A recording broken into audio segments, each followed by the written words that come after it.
আমরা দুজন মিলে সেদিন চলে গেছিলাম ইন্টারন্যাশনাল বুক ফেয়ারে। প্রথমে ঢুকেই তো এখানে নিবেদিতা ইউনিভার্সিটি ছিল, সেখানে স্টুডেন্টরা দাঁড়িয়ে খুব কিছু একটা প্রোগ্রাম করছিল। আর যাওয়ার সাথে সাথে এত ভিড় দেখলাম না, আমি তো ভাবলাম এত ভিড়ের মধ্যে দোকানে ঢুকে বইটা ভালোভাবে কি করে দেখবো।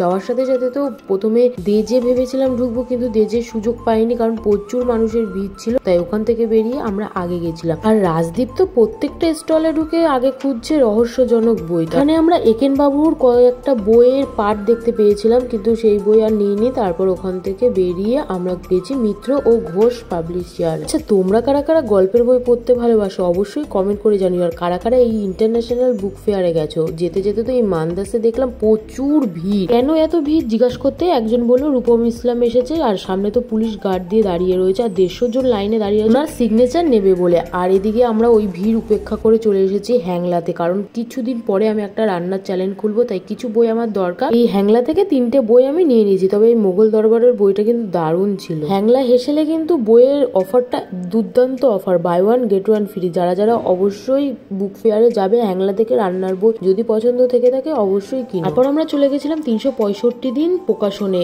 কিন্তু এখানে ঢুকে যে রান্নার বইটা দেখলাম না, ভালো ছিল, কিন্তু রান্নার বইটার প্রাইসটা অনেক বেশি ছিল, 500 টাকা। তাই বইটা যেখানে ছিল সেখানেই রেখে দিয়েছি, কারণ 500 টাকা দিয়ে এখন বই কেনার ইচ্ছা নেই। আর এখানে তো সত্যজিৎ রায়ের নানা ধরনের বই আছে। তারপর যেতে যেতে দেখলাম এখানে এত ভিড় কেন। দেখলাম সিনেমা আর্টিস্ট রয়েছে, কিছু বক্তব্য ছাড়ছে ওদের কোনো পেজ সম্পর্কে, যে ডাউনলোড সাবস্ক্রাইব করার জন্য। আর সব শেষে আমরা তো গেলাম সেই তেজ প্রকাশনে, যেটা প্রথম আমরা দেখেছিলাম। এত ভিড় দেখো, এখনো আর লাস্টে আসলাম তাও প্রচুর মানুষের ভিড়। এখান থেকে 2-3টে বই নিয়ে বিলটা পে করে বইটা নিয়ে দেন চলে এসেছি বাইরে। এত ভিড়ের মধ্যে না কেমন দমটা যেন আটকে আটকে যাচ্ছিল। প্রায় 2-3 বছর ধরে ভাবছিলাম বুক ফেয়ারে যাব, কিন্তু যাওয়াই হয়নি। এই বছর সেটা সার্থক হয়েছে। বই মেলায় গেছি, কিছু খাবো না তাই কখনো হয়, তাই চলে গেছি একদম লাস্টের দিকে খাবারের দোকানগুলোতে। আমরা চলে গেছিলাম পিঠে বিলাসে। এখানে কিন্তু নানা রকমের পিঠের আইটেম দেখে লোভ লাগছিল। তো ভাড়ের এটা কি নলেন ডাবের পায়ে, যেটা 100 টাকা প্রাইস। খেতে কিন্তু দারুণ ছিল। রাজদীপ বললো গুড়ের গন্ধটাও পাচ্ছি, আবার এদিকে